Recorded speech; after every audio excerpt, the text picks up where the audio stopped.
Working committee की meeting हुई। इसमें हरियाणा में पार्टी की हार को लेकर भी मंथन किया गया। इसमें पार्टी अध्यक्ष मल्लिकार्जुन खड़गे ने बताया, आपसी एकता की कमी और एक दूसरे के खिलाफ बयानबाजी हमें काफी नुकसान पहुंचाती है। उन्होंने संगठन मजबूती, अनुशासन और एकता के फॉर्मूले पर काम करने के लिए कहा।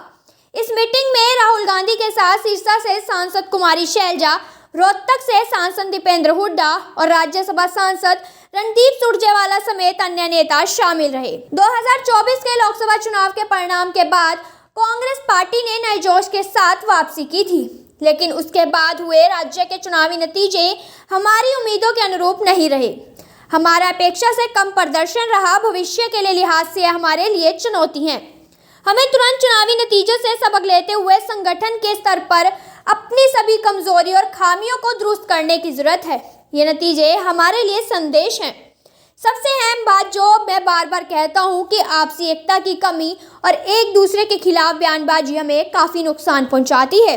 जब तक हम एक हो कर चुनाव नहीं लड़ेंगे, आपस में एक दूसरे के खिलाफ बयानबाजी का सिलसिला बंद नहीं करेंगे, तो अपने विरोधियों को राजनीतिक शिक्कत कैसे दे सकेंगे। इसलिए जरूरी है हम सख्ती से अनुशासन का पालन करें। पार्टी के साथ अनुशासन का भी हथियार है, लेकिन हम नहीं चाहते कि अपने साथियों को किसी बंधन में डालें।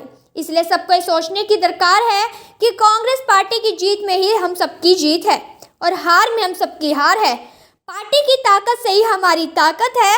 हरियाणा विधानसभा चुनाव में कांग्रेस को 37 सीटों पर जीत मिली थी, जबकि बीजेपी ने 48 सीटों पर कब्जा किया था। कांग्रेस को राज्य में 39.1% और बीजेपी को 39.9% वोट मिले थे।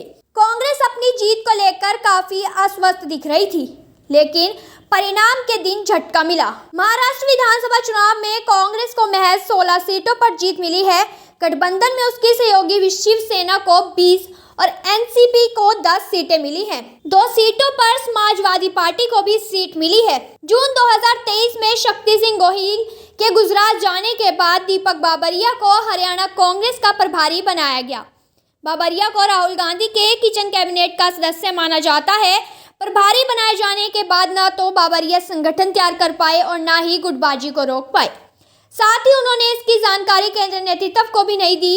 इसके अलावा चुनाव में टिकट वितरण के दौरान वह बीमार होकर अस्पताल में भर्ती हो गए, जिसके बाद ना तो दूसरे नेता को जिम्मेदारी दी गई और ना ही वह हाईकमान और प्रदेश के नेताओं के बीच तालमेल बना पाए।